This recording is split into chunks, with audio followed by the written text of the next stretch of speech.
Le son est vibration et il forme le schéma structurant la matière subtile et physique de toutes choses, y compris nos corps physiques.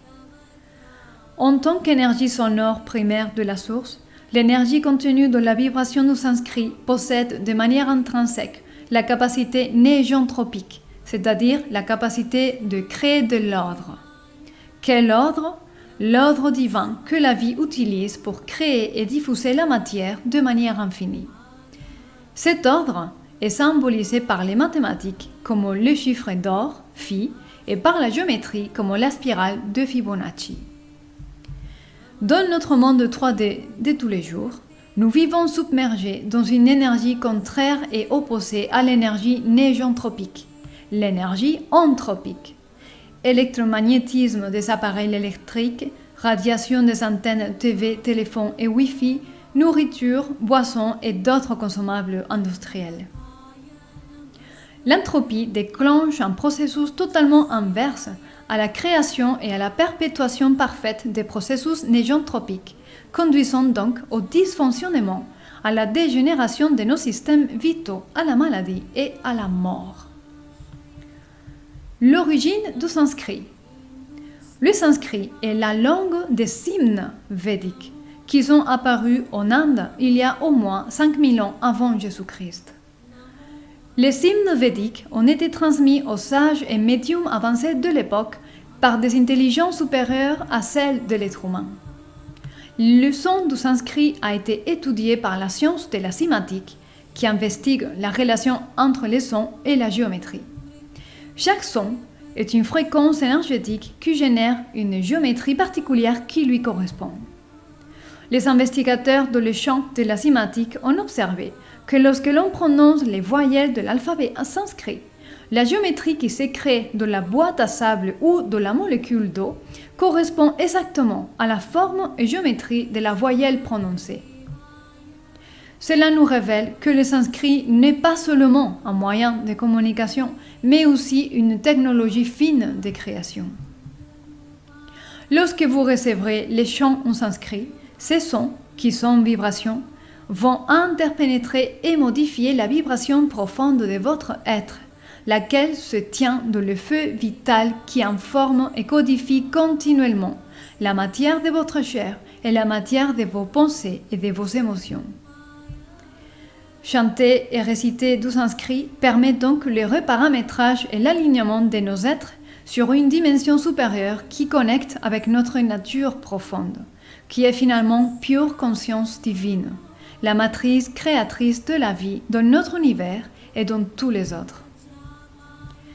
Que se passe-t-il lors d'une séance de chant en sanskrit ?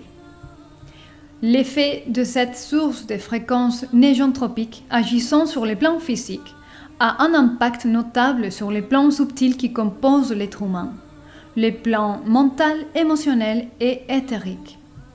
L'énergie négentropique du sanskrit, intelligente en elle-même, est porteuse de vie et va réparer et corriger les erreurs et dysfonctionnements existants sur tous les plans, car cette énergie sonore qui est à l'origine de la création va apporter l'ordre divin dans lequel naissent la perfection et la réplication infinie des patrons géométriques super ordonnés et cohérents avec la source de lumière.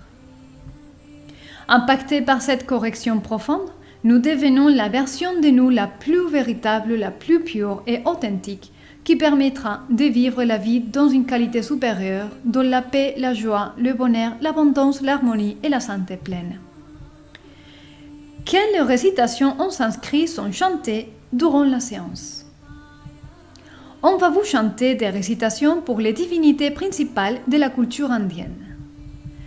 Krishna, avatar de Dieu sur la flamme de l'amour, il habite dans le cœur de chaque être humain et de chaque créature de ce monde.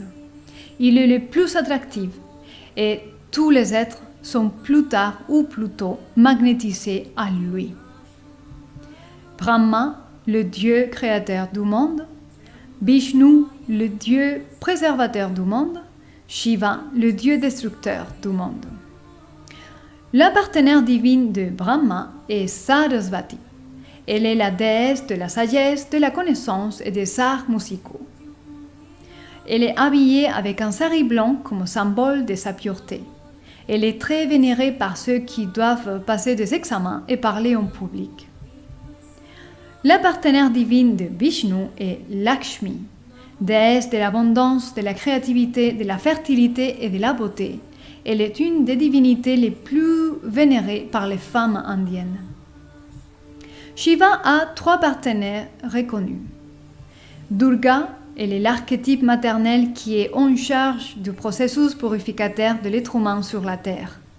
Dans les Écritures, il dit que cette terre est comme une prison où les âmes se purifient. Et Durga nous accompagne durant ce processus de purification.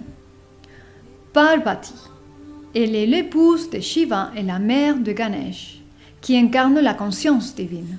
Ganesh est la principale divinité pour la protection et pour enlever les obstacles qui empêchent la réussite de la vie. Kali, elle est en charge de détruire tout ce qui n'est pas favorable pour l'évolution humaine. Elle est normalement représentée d'une manière très sombre et assez violente. Lorsque Kali est en action, son époux n'est pas loin. Shiva, en tant qu'époux de Kali, est nommé comme Bhairava. Comment se passe une séance de récitation en sanskrit? Allongé confortablement, un flux d'ondes sonores sacrées commencera à affluer en permanence dans l'espace où la séance se passe. Les récitations en sanskrit recréeront la matière sur tous les plans qui composent la nature humaine, parce que tel est le pouvoir du verbe. Ce type de séance, en raison de son caractère quantique, permet les séances à distance.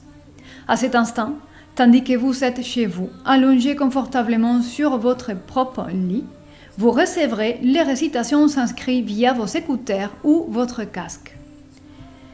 Si vous résonnez avec la connaissance et la sagesse de l'Inde éternelle, n'hésitez pas à nous contacter pour plus d'informations ou prise de rendez-vous. Namaste.